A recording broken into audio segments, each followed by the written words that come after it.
In late May, Irma and I journeyed north to WhiteEarth, Minnesota, home of the Anishinaabe people.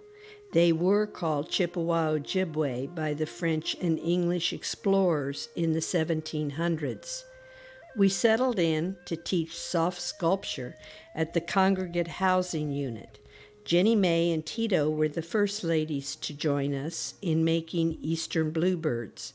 Soon Geraldine, Sis, Childy, Shirley, Jackie, Betty, Char, Jasmine, and Lenny wandered in, and we began to learn more about WhiteEarth. I have found the WhiteEarth story difficult to tell because the reservation land has been so divided up and the native areas so scattered. The reservation was originally established in 1867 as a home for the Mississippi Band Chippewa and the other woodland Indians of Michigan, Wisconsin, and Minnesota. In 1889, the United States government opened up the land to allotment assignments, and the logging and ore industries moved in. With the assistance of the banks and the land developers, the people were swindled out of 80% of their reservation land. Today, the tribe has several cases in the courts trying to get the government to turn over their roughly 100,000 acres, and individuals such as Geraldine are fighting to restore the titles to their historical family allotments. The tribe has also been trying to purchase the farms of the white farmers on the reservation when they come up for sale. Tito lives in a house which she owns on land leased from the tribe for 25 years. This is a common tribal practice to prevent more reservation land from being lost. Generally, it is obvious when we have entered a reservation. There is considerably more indigenous trees, plants, and wildlife. But this is not true of WhiteEarth. It looks like all of rural northern Minnesota. Rolling farmlands, ponds, trees used largely as windbreaks, and agro-business turkey farms. I had expected to find huge forests throughout the area, but the lumber kings, Frederick Weyerhaeuser in particular, have logged Minnesota repeatedly. The parks and reservations have not been exempt. WhiteEarth Reservation has been pillaged by outsiders. The forest people have seen the forests clear-cut repeatedly. When the forest was gone, the wood for crafts, baskets, and canoes was gone. The maple trees and shrubs for the maple sugar ceased to exist. When the absentee landlords bought up the land around the lakes, access to the wild rice was lost. The wildlife disappeared, and the old ways were gone. Tribal members told how the Northern Pacific Railroad barons advertised all over Europe for immigrant farmers to migrate to the cheap land of northern Minnesota. Only most of that land had already been given by treaty to the Indians. Bank managers and land developers proceeded to take Indian land for back taxes, got children to sign away land titles, and then sold alcohol so that they could manipulate the sale of native property. This was done to a people who often did not speak English and had little knowledge of the white man's legal system. During the heyday of the lumber industry, WhiteEarth was a thriving town with hotels, hospitals, schools, and bars. When the trees were gone, the businesses also left. Today, WhiteEarth has the tribal offices, an excellent clinic, a school, 2 housing complexes for the elderly, 1 convenience store, a powwow grounds, and a few houses. We spent the month with Julie Everett living at the home of her daughter Elaine, son-in-law Steve, and granddaughter Hazel in Detroit Lakes, about 20 miles south of WhiteEarth. Each morning we would walk down the drive to check on the pond, the red-winged blackbirds, and the tracks of the deer and the turkeys left overnight by the slough. We did see some wildlife on our daily rides into White Earth. One morning we saw sandhill cranes and trumpeter swans. Clearly, Minnesota has the best weather for lilacs, as they were everywhere. Elaine discovered a lovely yellow lady's slipper in the woods behind their house. Julie found an unknown orange flower by the White Earth sign. The farm sculpture was fun to see, but the agro-turkey farm was very depressing. After finishing the bluebirds at Congregate and hanging them above our work table, we moved swiftly on to the loons. The loons were first cut and sewn out of muslin, then the beak was covered with black, the head followed with the striped neck pieces sewn over the black. The body was then covered with the black sides and belly and the white chest. The black tail was stitched and sewn to the body.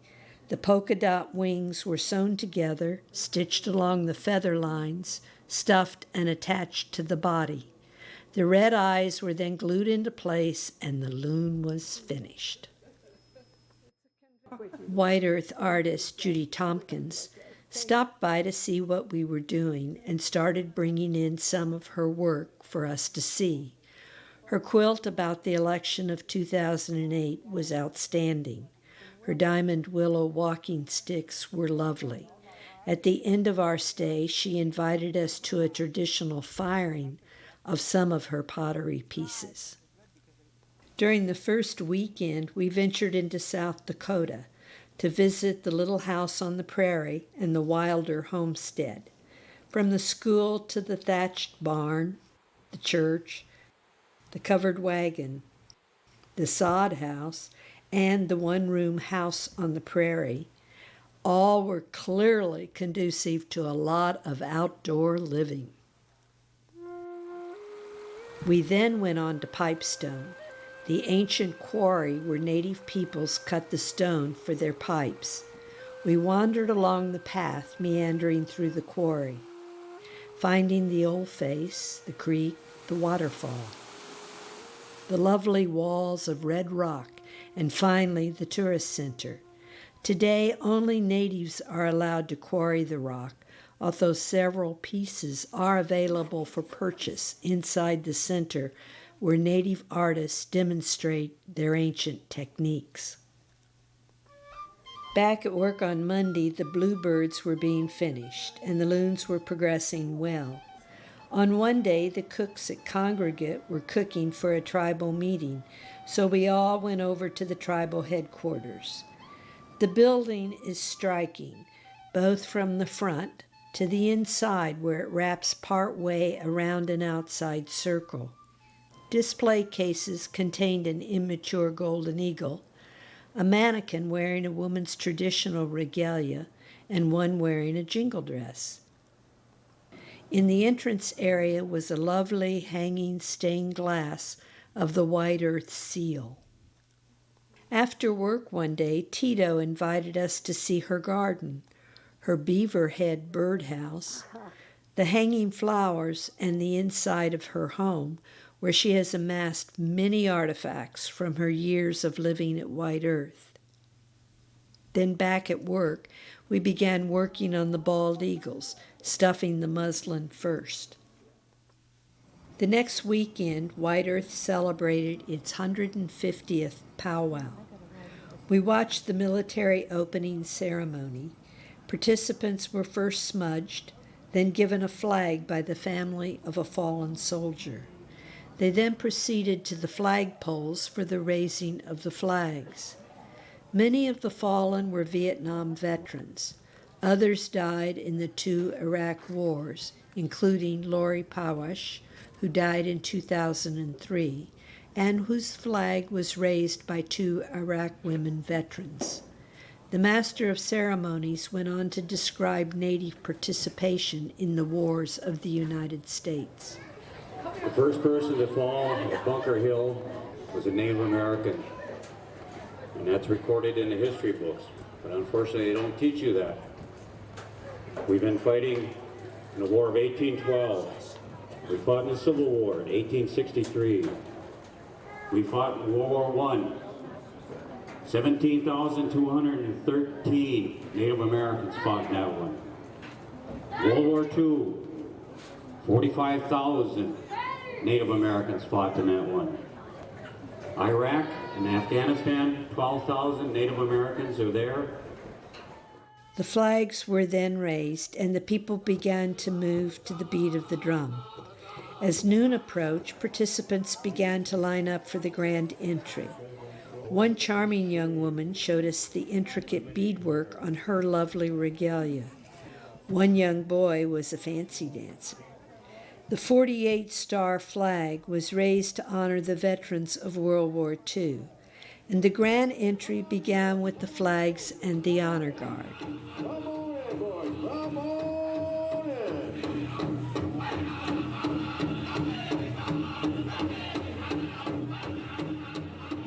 Behind them came the dancers, the men's traditional,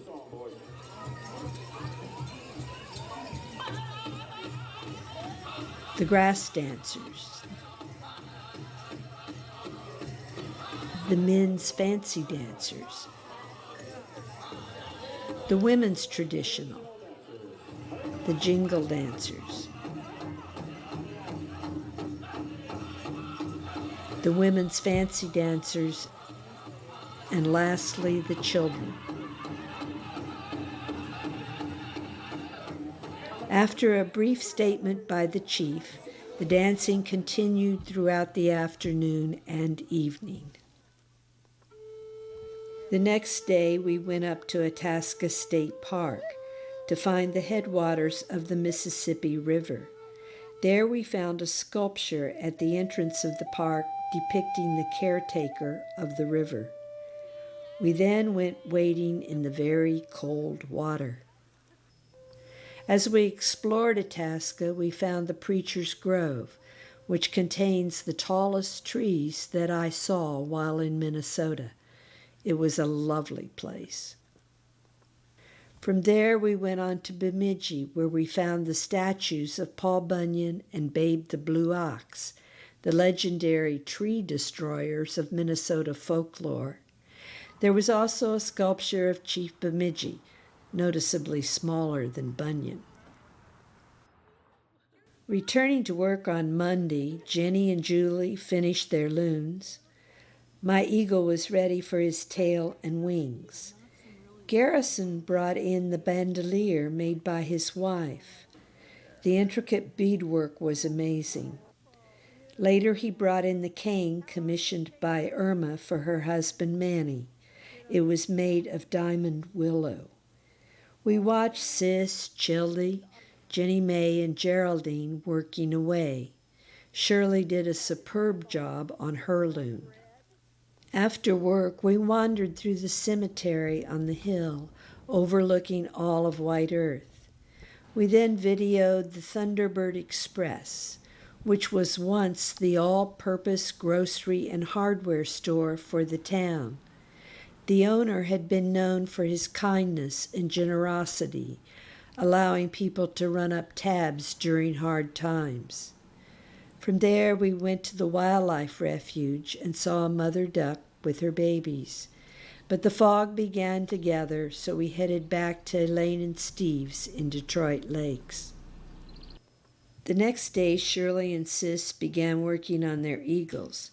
Shirley and Jackie arranged for us to visit the clinic, and we got the royal tour, from the carving above the entrance to the sled, the snowshoes, the bustles, the quilts in the entrance area, to the old pictures of White Earth along the hallways, the large blow-ups from the powwows, the Pinland blankets, and the very oldest photo from the past of a mother and baby.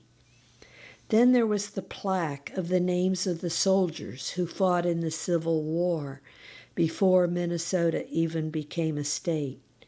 One wall contained the names, pictures, and medals of soldiers from other American wars, up to the most recent in Iraq and Afghanistan. Back at work, Jackie finished her loon and started on her eagle. The loons were adding up. Garrison, Tito, Julie, and Shirley worked around our pile of loons. Childy's brother Will stopped by to see what was happening. The first Yellow Lady slippers were finished and the third week was over.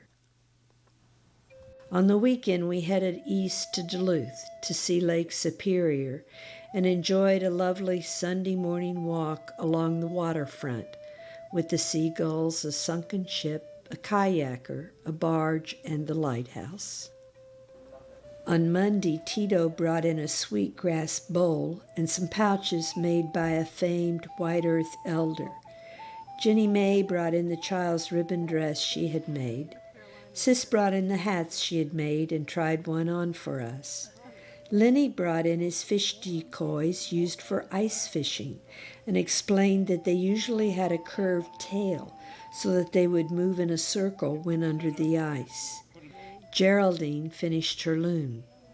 Sis finished her lady slipper, and we watched as a major storm front began to approach WhiteEarth. Dennis and Rob debated whether the Indian or white weather forecasters were any better at predicting the weather. And as the rain fell, we returned to work, with Jenny May sewing the eyebrows on her eagle, and Lenny began a loon.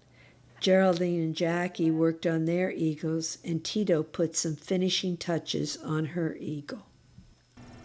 As our stay was about to end, we videoed a few spots we passed every day. The Ridgewood store and the burger barn on the edge of the reservation, and then the cattle holding pens on the road to WhiteEarth. At Congregate, Garrison helped us move the eagles from Jackie's office to the work area, one at a time. Tito and Shirley were the first to proudly finish their bald eagles. We had our last lunch, potluck style, together as the cooks were once again away cooking at the tribal headquarters. After work, we joined Judy at a firing, where she gingerly moved the objects out of the fire, let them cool somewhat, and then dunked them into a bucket of cold water. I bought a turtle-shaped incense burner made of the famous WhiteEarth white clay, personally dug, shaped, and fired by Judy, a treasure to cherish. Back at Elaine and Steve's, we found Elaine sprinkling tobacco as an offering over the sweetgrass and sage plantings, which the tribe had given her to grow, in their effort to encourage more plantings of these two sacred plants. Hazel tried to help her mama, until stepping on one poor plant required reorganization by the adults. On Friday, Lenny finished his loon, adding it to the pile. Julie finished her eagle. Jackie finished hers. Jenny May sewed on her tail and wings, finishing just in time for everyone to line up and show off their creations for the group pictures. Today, the Anishinaabe people are struggling to reclaim their culture, their language, the wild rice, and the maple sugar. The white farmers surrounding them are aging. Average age for whites is 57. The average for natives is 18. Some whites and natives have intermarried. Some whites have sold out to the tribe, or their children have given up on the family farm to flee to the cities. Maybe someday WhiteEarth will truly belong to the Anishinaabe people.